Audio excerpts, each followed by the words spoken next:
Road courses, definitely something that's gotten more popular in the NASCAR series in the last couple of years. The NASCAR Cup Series first started to introduce a bunch of road courses starting in the year 2021. These road courses have definitely brought a lot of excitement to the 2021 season, however there's been a couple of controversies here and there. However, those road course races will not be the most controversial debut for a road course track. That will go to none other than Circuit Gilles Villeneuve.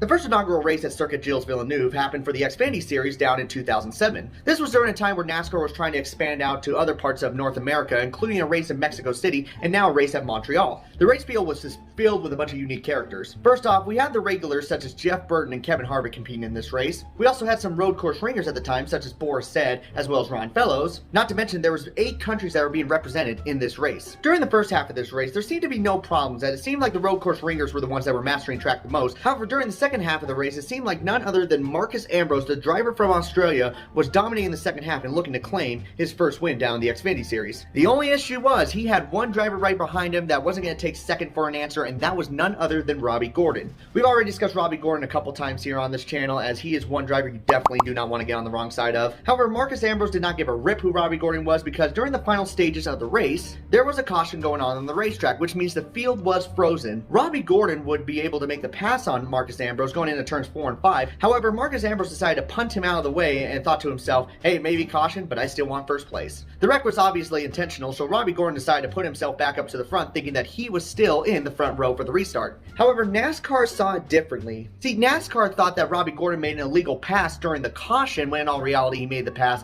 during the green flag, so NASCAR deemed him to be starting in 17th instead of the first position. However, Robbie Gordon knew that he had a good car, and him starting back there in the 17th position knew that it would be an absolute end for him to get the victory. So, Robbie Gordon did the most professional thing and decided to stay up there and completely ignore NASCAR. However, NASCAR thought that they didn't need to do that because they threw the green flag even though Robbie Gordon was right behind Marcus Ambrose starting in the second position. Wouldn't you know it, Robbie Gordon decided to take out Marcus Ambrose in the first couple of turns and drive off into the sunset. And NASCAR never threw the caution, never gave Marcus Ambrose the position back, and decided to keep the race going. This would give Kevin Harvick, driver on the number 21 machine, the lead going into the final 2 laps, with Patrick Carpentier right behind him in the number 22 machine. Kevin Harvick was able to hold on to the lead and get a victory in the inaugural race at Montreal. And the crazy thing was, during the celebration, not only was Kevin Harvick doing burnouts, but Robbie Gordon in sort of a protest way, saying that he won the race because he was the first one to cross the finish line. NASCAR would fine Robbie Gordon $50,000, suspend him for the following Cup race at Pocono, and would put him on probation for the rest of the year. As for Marcus Ambrose, the guy who dominated the second half of the race, well, he was able to get his car back going, but he only finished 7th, leading to definitely one of the most controversial road course races in NASCAR history.